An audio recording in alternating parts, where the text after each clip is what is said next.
Hi, welcome to this video. We're gonna guide you through how to use WhatsApp chat lock for private conversations. To use WhatsApp chat lock, open the chat, tap the contact or group name at the top.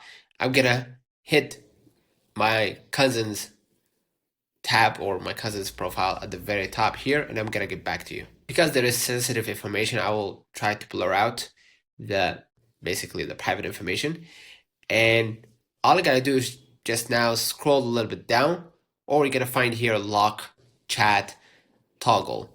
All you gotta do is just turn it on, right? And you can set up your secret code, right, to lock or unlock chat on this device. This adds another layer of protection. It's like 2FA, but for private conversations, right? So after you confirm via facial recognition, you're gonna enter a secret code, right? And that secret code will allow you to access that conversation. So yeah, so consider liking this video, subscribe, it really helps for the channel. Till next time, see you.